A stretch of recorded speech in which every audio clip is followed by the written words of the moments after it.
Hello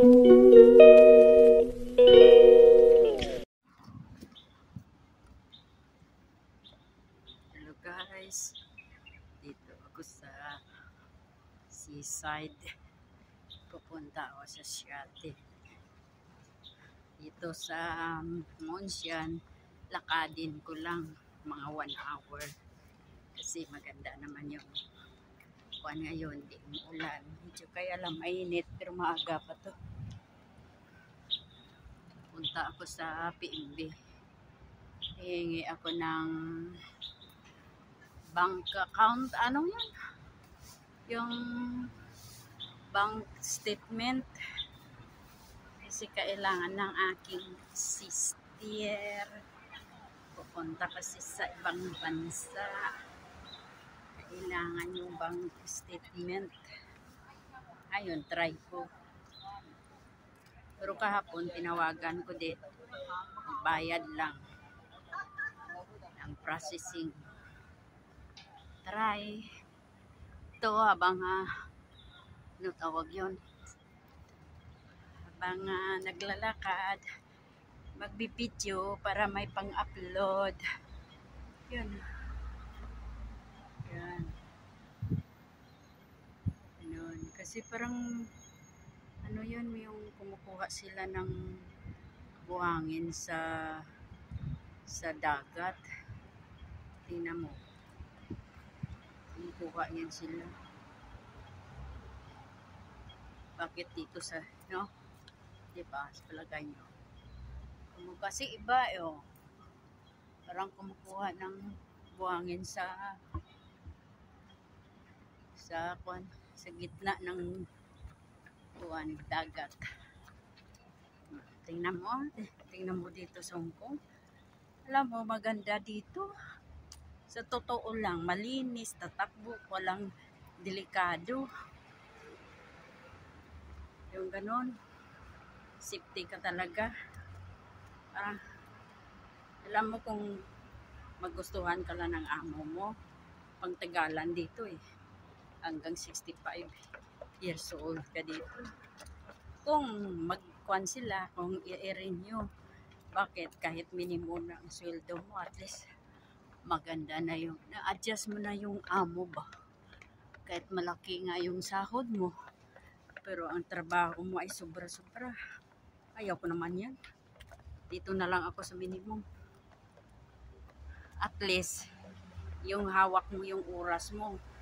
Basta alam mo na yung lutuin mo, alam mo trabaho, ganun.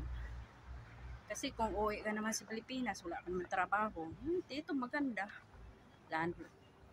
Basta maganda lang yung amo dito. Mas maganda sa abroad. Sa totoo lang. Bakit sabihin mo may edad ka, basta maganda yung amo, ay, wala kang hanapin pa. Basta every Sunday off mo, lahat ng kuhan, every morning sa Sunday, magsimba, kusmisimba, gala-gala ka.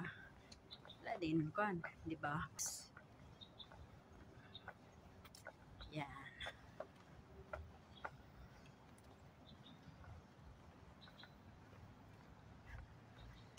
Tulin ko muna, mamaya na. Yan yung racing course. Ito yung Siate sa racing course.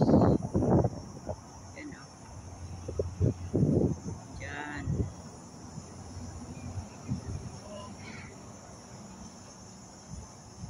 Yan yung racing course. Yan. Itong kuan ito, pupunta ito sa ano tawag yun, sa may Sungsoy, Panleng, itong nagbisikleta. Punta yan, way na yan. Ito.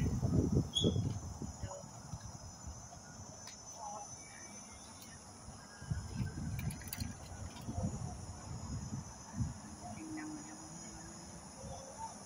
kuan yan, yung ano tawag yun, babae.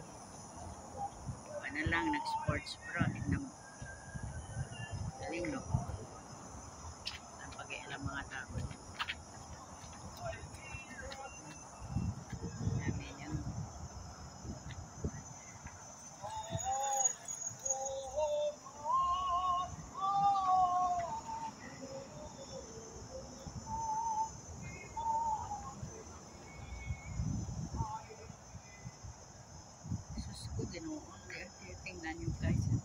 Diyan pala may tao.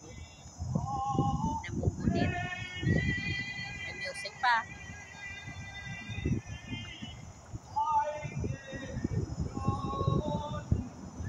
Kala ko kung saan. Dito pala yun. Tingnan mo.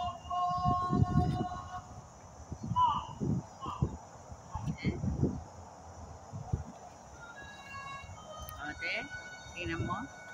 Galing, no? Ote,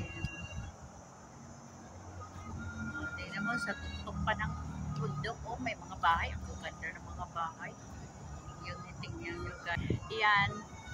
Dati, dyan kami tira sa Royal Ascot. Yan ang mga design yan. Lahat yan, mga kabayo. Yan, mga kabayo yan. Sa Royal Ascot. Yan. Tapos ito, kabundukan. Wow, araw. Yan, oh, may bahay sa bundok. Bahay sa bundok, alam mo, mahal yan. Basta ang presyo.